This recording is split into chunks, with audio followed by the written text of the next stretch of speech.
എന്തുകൊണ്ടാണ് പല മരുമക്കളും വിവാഹം കഴിഞ്ഞ് കുറച്ചു കാലം കഴിഞ്ഞപ്പോൾ ഭർത്താവിനൊപ്പം മാറി താമസിക്കാൻ ആഗ്രഹിക്കുന്നത്? അസ്സലാമു അലൈക്കും വറഹ്മത്തുള്ളാഹി വബറകാതുഹു. ഇത് കേൾക്കുമ്പോൾ ചിലർ ഉടനെ പറയും, അവൾക്ക് അമ്മായിയമ്മയെ ഇഷ്ടമല്ല, ഭർത്താവിന്റെ കുടുംബത്തെ ഇഷ്ടമല്ല, അവരെ അവരിൽ നിന്ന് അകറ്റുകയാണ്. പക്ഷേ എല്ലാ കഥകളും അങ്ങനെയല്ല. ഒരു പെൺകുട്ടി സ്വന്തം വീട്ടിൽ നിന്ന് ഇറങ്ങി മറ്റൊരു വീട്ടിലേക്ക് വരുമ്പോൾ അവൾക്ക് മുന്നിലുള്ളത് ഒരു പുതിയ ജീവിതമാണ്, പുതിയ ആളുകളാണ്, പുതിയ രീതികളാണ്, പുതിയ ഉത്തരവാദിത്തങ്ങളാണ്. അതിനൊപ്പം ഭർത്താവിനോടൊപ്പം ഒരു കുടുംബം പടുത്തുയർത്താനുള്ള സ്വപ്നവും. പക്ഷേ ചില സാഹചര്യങ്ങളിൽ ഒരുമിച്ച് താമസിക്കുന്നതിനേക്കാൾ കുറച്ച് അകലം പാലിക്കുന്നത് തന്നെയാണ് ബന്ധങ്ങൾക്ക് കൂടുതൽ സമാധാനം നൽകുന്നത്. ഇന്ന് നമുക്ക് ആരെയും കുറ്റപ്പെടുത്താതെ എന്തുകൊണ്ടാണ് പല മരുമക്കളും മാറി താമസിക്കാൻ ആഗ്രഹിക്കുന്നത് എന്നതിന്റെ ചില യഥാർത്ഥ കാരണങ്ങളാണ് നമ്മൾ ഇന്ന് നോക്കുന്നത്. ഏറ്റവും പ്രധാനമായി പ്രൈവസി തന്നെയാണ്. വിവാഹം കഴിഞ്ഞാൽ ഭാര്യയ്ക്കും ഭർത്താവിനും അവരുടേതായ ഒരു സ്വകാര്യ ജീവിതം വേണം. അത് എപ്പോൾ ഉറങ്ങണം, എന്ത് കഴിക്കണം, എവിടെ പോകണം, എങ്ങനെ വീട്ടുകാര്യങ്ങൾ ചെയ്യണം, ഓരോ ചെറിയ കാര്യത്തിലും മറ്റൊരാളുടെ അഭിപ്രായം വരുമ്പോൾ ചിലപ്പോൾ ഒരു വ്യക്തിക്ക് സ്വന്തം ജീവിതത്തിൽ കൺട്രോൾ ഇല്ലാത്തതുപോലെ തോന്നാം. പ്രൈവസി ചോദിക്കുന്നത് ആരെയും വെറുക്കുന്നതല്ല. ഭർത്താവിനും ഭാര്യയ്ക്കും അവരുടെ കാര്യങ്ങൾ പരസ്പരം സംസാരിക്കാനും സന്തോഷിക്കാനും ചിലപ്പോൾ അഭിപ്രായ വ്യത്യാസങ്ങൾ പോലും മറ്റുള്ളവരുടെ മുന്നിൽ വരാതെ പരിഹരിക്കാനും ഒരു പ്രൈവസി സ്പേസ് ആവശ്യമാണ്. അതുകൊണ്ട് ഒരു മരുമകൾ വേറെ താമസിക്കാൻ ആഗ്രഹിച്ചാൽ ആദ്യം അതിന്റെ പിന്നിലെ ആവശ്യങ്ങൾ നമ്മൾ മനസ്സിലാക്കാൻ ശ്രമിക്കണം. എന്തുകൊണ്ടാണ് അങ്ങനെ സംഭവിച്ചതെന്ന് നമ്മൾ ക്ലിയറായി മനസ്സിലാക്കണം. രണ്ടാമതായിട്ട്, ഭർത്താവിനോടൊപ്പം ക്വാളിറ്റി ടൈം കുറയുന്നത്. അതായത് വിവാഹ ജീവിതത്തിൽ ഭാര്യയ്ക്കും ഭർത്താവിനും തമ്മിലുള്ള ബന്ധം ശക്തമാകണമെങ്കിൽ അവർ പരസ്പരം സംസാരിക്കണം. ദിവസം എങ്ങനെയായിരുന്നു, എന്താണ് വിഷമം, എന്താണ് സന്തോഷം, ഇതൊക്കെ തുറന്നു പറയാൻ സമയം വേണം. പക്ഷേ വീട്ടിൽ എപ്പോഴും മറ്റുള്ളവരുടെ സാന്നിധ്യം ഉണ്ടെങ്കിൽ പല ദമ്പതികൾക്കും അവരുടെ കാര്യങ്ങൾ തുറന്ന് സംസാരിക്കാൻ പോലും ബുദ്ധിമുട്ടുണ്ടാക്കാം. ഇത് തുടർച്ചയായാൽ ഓരോ വീട്ടിൽ താമസിച്ചിട്ടും മനസ്സുകൊണ്ട് അകന്നു പോകാനുള്ള സാധ്യതയുണ്ട്. ചിലപ്പോൾ കുറച്ച് ഡിസ്റ്റൻസ് ആണ് ബന്ധം കൂടുതൽ മനോഹരമാക്കുന്നത്. അടുത്തതായിട്ട്, വീട്ടുജോലിയുടെ മുഴുവൻ ഉത്തരവാദിത്തവും മരുമകളിൽ വരുന്നത്. ഇത് ഒരുവിധം എല്ലാവർക്കും ഇപ്പോൾ അനുഭവിച്ചു വരുന്ന ഒരു പരിപാടിയാണിത്. മരുമകൾ വീട്ടിലോട്ട് വരുമ്പോൾ അവൾ ഒരു പുതിയ കുടുംബാംഗമാണ്. പക്ഷെ ചില വീടുകളിൽ അവൾ വന്ന ദിവസം മുതൽ തന്നെ വീട്ടിലെ എല്ലാ ജോലികളും അവളുടെ ഉത്തരവാദിത്തമായി മാറും. രാവിലെ എഴുന്നേൽക്കണം, എല്ലാവർക്കും ഭക്ഷണം തയ്യാറാക്കണം, അടുക്കള നോക്കണം, വൃത്തിയാക്കണം. അതിനിടയിൽ സ്വന്തം ജോലി, കുട്ടികൾ, സ്വന്തം വിശ്രമം, ഇതെല്ലാം ഒരാളുടെ മേൽ മാത്രം വരുമ്പോൾ ക്ഷീണമുണ്ടാകും. അതുകൊണ്ട് വീട്ടുജോലി ഒരു സ്ത്രീയുടെ മാത്രം ഉത്തരവാദിത്തമല്ല. കുടുംബത്തിൽ കഴിയുന്ന എല്ലാവരും കഴിയുന്നത്ര സഹായിക്കുമ്പോഴാണ് ഒരു വീട് ശരിക്കും സന്തോഷമുള്ള വീടാകുന്നത്. നാലാമതായിട്ട്, എപ്പോഴും കമ്പാരിസൺ ചെയ്യുന്നത്. ഞങ്ങളുടെ കാലത്ത് ഞങ്ങൾ ഇങ്ങനെയായിരുന്നു, അവളുടെ മരുമകൾ എത്ര നന്നായിരുന്നു, എത്ര നന്നായി ജോലി ചെയ്യുന്നു, എത്ര നന്നായി അവളെ വീട്ടുകാർ ശ്രദ്ധിക്കുന്നു, അവൾക്ക് ഇതൊക്കെ അറിയാം, നിനക്ക് ഒന്നും അറിയില്ല. ഇങ്ങനെ നിരന്തരം താരതമ്യം ചെയ്യപ്പെടുമ്പോൾ ഒരു പെൺകുട്ടിയുടെ ആത്മവിശ്വാസം പതുക്കെ കുറയും. ഓരോ വ്യക്തിയും വ്യത്യസ്തരാണ്. പുതിയ വീട്ടിലെ രീതികൾ പഠിക്കാൻ സമയം വേണം. ഒരു തെറ്റ് സംഭവിച്ചാൽ എല്ലാവരുടെയും മുന്നിൽ കുറ്റപ്പെടുത്തുന്നതിന് പകരം സ്നേഹത്തോടെ പറഞ്ഞു കൊടുക്കുന്നത് തന്നെയാണ് നല്ലത്.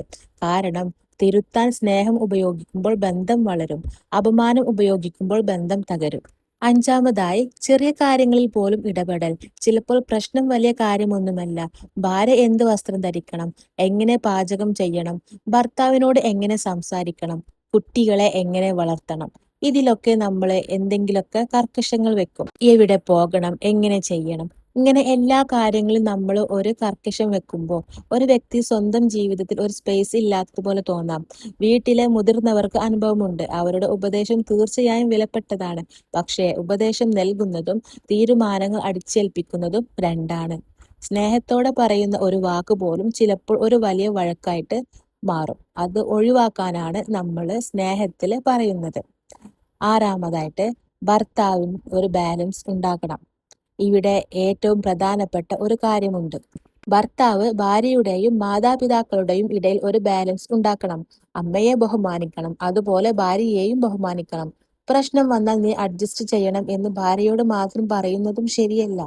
അതുപോലെ എന്റെ ഭാര്യ പറയുന്നതാണ് ശരി എന്ന് പറഞ്ഞ് മാതാപിതാക്കളെ അവഗണിക്കുന്നതും ശരിയല്ല. രണ്ടു ബന്ധങ്ങൾക്കും അവരുടെ സ്ഥാനമുണ്ട്. ഭർത്താവ് കാര്യങ്ങൾ ശാന്തമായി സംസാരിച്ച് പരിഹരിക്കാൻ ശ്രമിക്കണം. ഒരു നല്ല ഭർത്താവ് ആരെയും തോൽപ്പിക്കാൻ നോക്കില്ല, എല്ലാവരെയും മനസ്സിലാക്കാൻ ശ്രമിക്കും. ഏഴാമതായി, സ്വന്തം ജീവിതം കെട്ടിപ്പടുക്കാനുള്ള ആഗ്രഹം. വിവാഹം കഴിഞ്ഞാൽ ഒരു പെൺകുട്ടിക്കും ഭർത്താവിനും ഒരുമിച്ച് അവരുടെ ജീവിതം ബിൽഡ് ചെയ്യാനുള്ള ആഗ്രഹം ഉണ്ടാകും. സ്വന്തം രീതിയിൽ ഒരു ചെറിയ വീട് ഒരുക്കണം, സ്വന്തം തീരുമാനങ്ങൾ എടുക്കണം, ഒരുമിച്ച് ലക്ഷ്യങ്ങൾ ഉണ്ടാക്കണം. ചിലപ്പോൾ ഈ സ്വാതന്ത്ര്യത്തിനായാണ് അവർ വേറെ താമസിക്കാൻ ആഗ്രഹിക്കുന്നത്.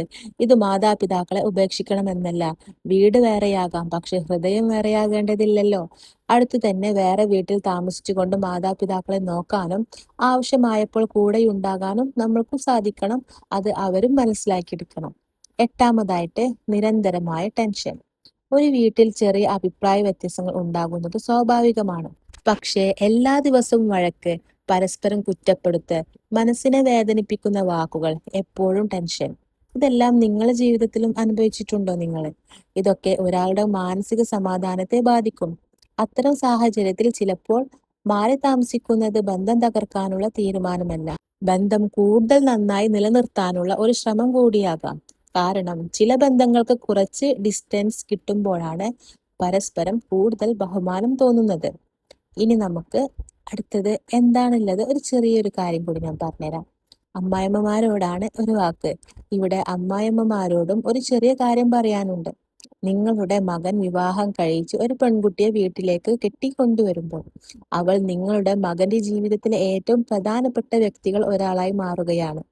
അവളെ മകളെ പോലെ കാണാൻ കഴിയുമെങ്കിൽ അതാണ് ഏറ്റവും മനോഹരം. അവൾ ചെയ്യുന്ന ചെറിയ തെറ്റുകൾ ക്ഷമിക്കുക, അവൾക്ക് സമയം കൊടുക്കുക, അവളുടെ പ്രൈവസിയെ ബഹുമാനിക്കുക. അവളുടെ ഭർത്താവിനോടുള്ള ബന്ധത്തിൽ നിങ്ങൾ ഇടപെടാതിരിക്കുക. അവൾ നിങ്ങളെ ബഹുമാനിക്കുന്നത് പോലെ തന്നെ അവളെ നിങ്ങളും ബഹുമാനിക്കുക. കാരണം ബഹുമാനം ഒരാൾ മാത്രം കൊടുക്കേണ്ട കാര്യമല്ല, അത് രണ്ടുപേരും ചേർന്ന് വളർത്തേണ്ടതാണ്. മരുമക്കളോട് ഒരു വാക്ക് പറയാനുണ്ട്. അമ്മായിയമ്മമാരോട് പറഞ്ഞ പോലെ തന്നെ മരുമക്കളും ഇത് കേട്ടിരിക്കേണ്ടതാണ്.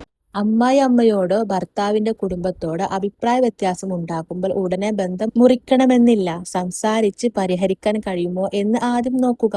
മുതിർന്നവരുടെ ചില വാക്കുകൾ നിങ്ങൾക്ക് ഇഷ്ടപ്പെടണമെന്നില്ല, പക്ഷേ അവരുടെ നല്ല ഉദ്ദേശം ഉണ്ടെങ്കിൽ അത് മനസ്സിലാക്കാനും ശ്രമിക്കുക. വേറെ താമസിക്കേണ്ട സാഹചര്യം ഉണ്ടെങ്കിൽ പോലും മാതാപിതാക്കളോടുള്ള ബഹുമാനവും ബന്ധവും നിലനിർത്താം. വീട് മാറിയാൽ ബന്ധം മാറണമെന്നില്ല. അവസാനം ഒരു കാര്യം മാത്രം, ഒരു മരുമകൾ മാറി താമസിക്കാൻ ആഗ്രഹിക്കുന്നു എന്ന് കേൾക്കുമ്പോൾ ഉടനെ അവളെ കുറ്റപ്പെടുത്തരുത്. അതുപോലെ ഒരു അമ്മായിമ്മയോടൊപ്പം താമസിക്കുന്നത് കൊണ്ട് അവൾ മോശക്കാരിയാണെന്നും കരുതരുത്. ഓരോ കുടുംബത്തിനും ഓരോ കഥയുണ്ട്. ചിലർ ഒരുമിച്ച് താമസിക്കുമ്പോഴാണ് സന്തോഷം കിട്ടുന്നത്, ചിലർ മാറി താമസിക്കുമ്പോഴാണ് സന്തോഷം കിട്ടുന്നത്. ചിലർ വേറെ പല രീതിയിലായിട്ട് ഓരോരുത്തരായിട്ട് താമസിക്കുന്നുണ്ട്. അവർക്ക് അങ്ങനെ ആയിരിക്കും ഇഷ്ടം. പ്രധാനപ്പെട്ടത് വീട് ഒരുമിച്ചാണോ വേറെയാണോ എന്നതല്ല, ഹൃദയങ്ങൾ തമ്മിൽ എത്രത്തോളം അടുത്താണ് എന്നതാണ്.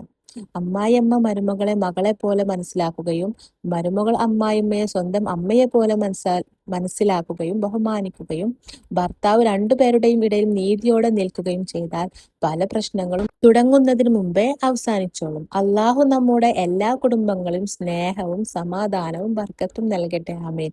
ഇതിൽ ഞാൻ അമ്മ എന്ന് ഉദ്ദേശിച്ചത് എല്ലാവർക്കും ഒരേപോലെ ഇഷ്ടായിക്കോളുന്നില്ല. ഞാൻ എല്ലാ മതസ്ഥരെയും ഉമ്മാന്നും ഉപ്പാന്നും അമ്മാന്നും എല്ലാം നമ്മൾ വിളിക്കുന്നതാണ്. അപ്പോൾ നിങ്ങളെ വിലയേറിയ അഭിപ്രായങ്ങൾ കമന്റ് ബോക്സിൽ പിൻ ചെയ്യണേ.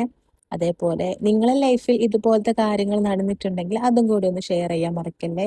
അടുത്ത നല്ലൊരു വീഡിയോ ആയിട്ട് കാണുന്നത് വരെ അസ്സലാമു അലൈക്കും വറഹ്മത്തുള്ളാഹി വബറകാതുഹു.